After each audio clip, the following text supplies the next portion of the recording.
Good afternoon, everybody. How are you today? And welcome to the latest edition of Drew Mania Live. So nice to have you with us for this Wednesday, the 9th day of December, the year 2020. And of course, this is yours truly, Andrew L. Perry.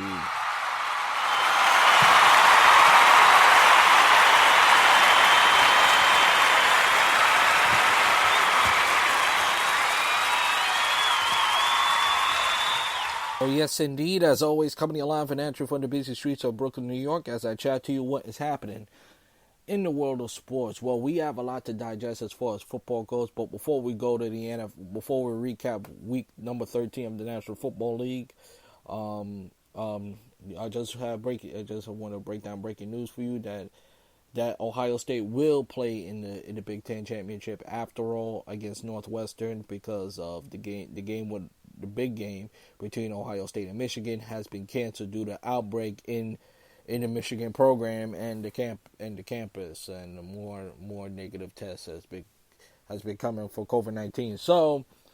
So with that, the Ohio State Buckeyes will play straight into the Big Ten championship against Northwestern, not Indiana. So just want to bring that up out there. All right. Nevertheless, we have a lot to do now. Now, let's get straight to the NFL. Let's go straight to the NFL and recap week number 13. Well, if the Cowboys season is not dead when it was playing against the Baltimore Ravens, well, it's dead now. The Cowboys from this point forward, they're going to have their first losing season since 2015. And look at this. Look how crazy this is. How, if you want to talk about deja vu again, my brother and I had a conversation today, and he reminded me, this if you look at the standings in the NFC East right now, it's the same way how the standings are in 2015. Look at Google the 2015 NFC East and look at the standings then, and compare it to now, which is really amazing when you think about it. The only difference is the Giants is in first place and Washington's in second place. That's the only difference. While but other than that, Baltimore snapped a 3-game losing streak. Played much better as they should. They played Baltimore Ravens football, as you see, as they beat up on the Cowboys. And by the way, the Ravens, the only at all-time record. I just looked this up. And I was looking up, do the Cowboys ever beat the Baltimore Ravens? They only beat them one time, and that was 4 years ago. Other than that, since the year 2000, every time the Ravens Cowboys play, the Ravens have the edge. They won 5 games. They only lost 1 game to the Cowboys. Only 1. Other than that, the Cowboys do not like playing the Ravens at all, as you can see, on the road or at home if you're the Cowboys. And from this point, I don't know what you do. I don't know what you do with McCarthy. I really don't. But this Cowboys team is no one has expected this from the Cowboys. Nobody expected this, but it's really not much. It's really not much to get to. Lamar Jackson, how Lamar Jackson game, throw the football, run the football, and so forth. Let me run down the week 13. The Cleveland Browns going to have their first winning season since 2007, which really is a turning point, and a turning point for the Cleveland fans who've been thirsting for a winning season since '07. So they're finally going to get one. They're finally going to get one. What to do in the playoffs? Anything can happen. Well, the Giants' big upset against Seattle was really probably an impressive win by the Giants. The Giants, outside of the Steelers and the 49ers, have really played solid football throughout the whole year. Even remember, this Giants team was 0-5 at one point, and for them to be in the driver's seat, they just put themselves in the driver's seat to win the division. The Giants, they have the tiebreaker over Washington. They beat Philadelphia already, even though they lost to Philadelphia in the first meeting. But the Giants, the Giants, they could wrap up. All they had to do was wrap up the division as long as they played the way they played. The Steelers lost their first game of the year to the Washington football team, and let's face it, this is by far the most underrated, undefeated team we have ever seen. The Steelers have not looked good in a few games. They have played very sloppy. They don't run the football that much. They're last in running the football, which that's not the Steelers' way. And they play good defense, but they don't run the football. This is not supposed to be a passing team. If you're the Steelers. But the game I want to get to is the everybody's talking about it, with the Raiders and the Jets, as the Jets lost again and almost had a game win, but the final play of the game, it was 30-10, and Derek Carr threw a Hail Mary where the Jets defense setup was a cover zero, where it was they bring the whole house, have the linebackers play spy, and the corners play man to man.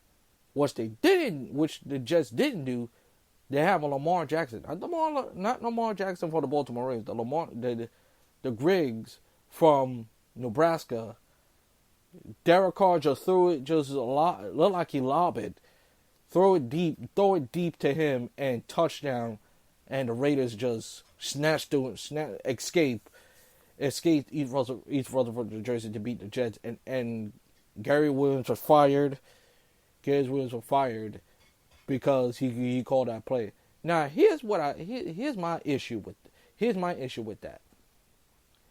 You're gonna kill Gary Williams for making that decision. Last time I checked, Adam Gase is the head coach. Adam Gase, all he had to do was call a time. All he had to do was call a time in that situation. You didn't like the play.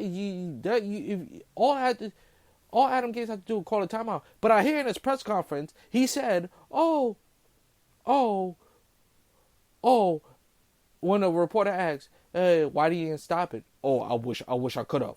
What do you mean you wish you could have? You're the head coach. Call a timeout. Say, we're not running this play.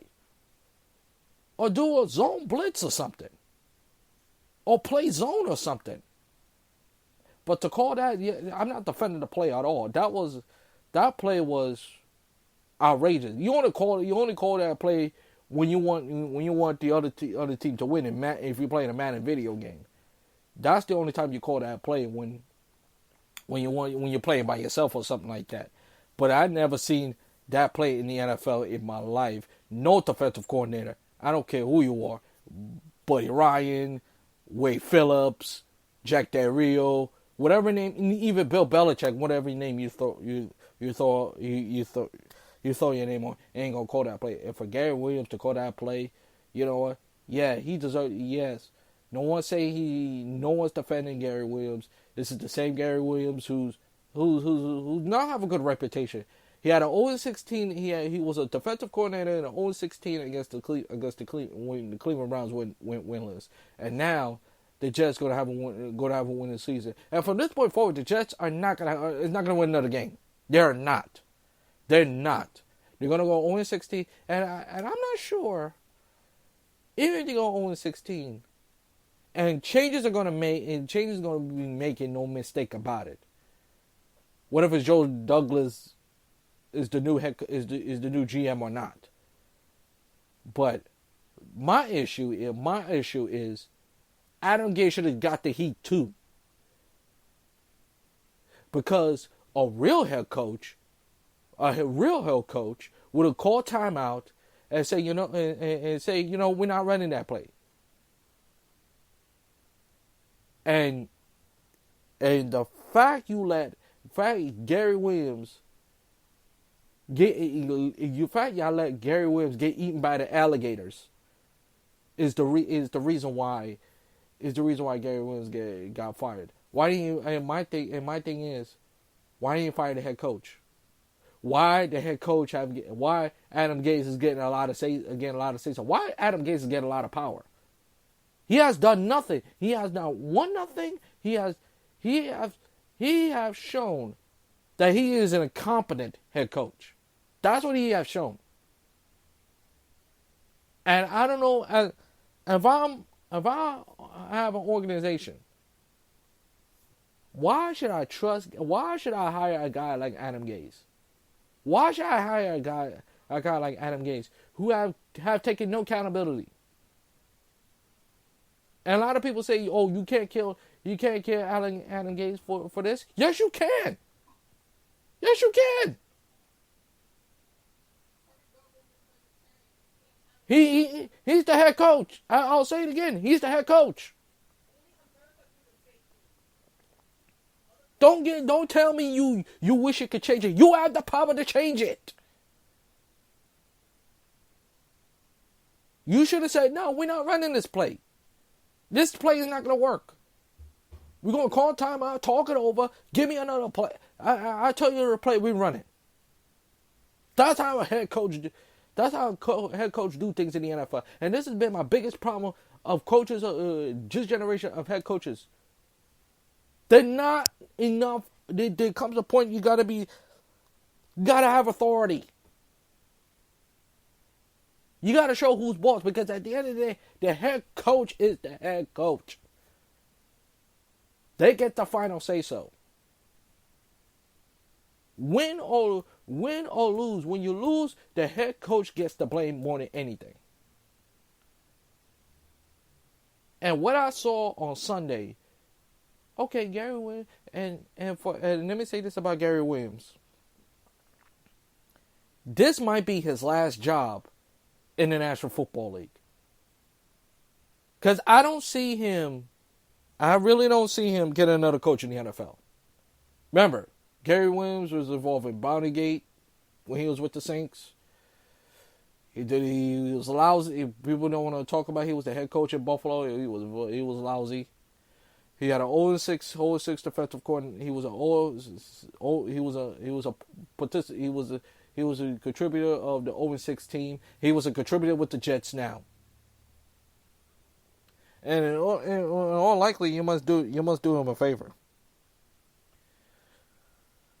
But it really, really got me heated. And honestly, that's why from this point forward, I don't know about you guys, I don't want to see the Jets no more.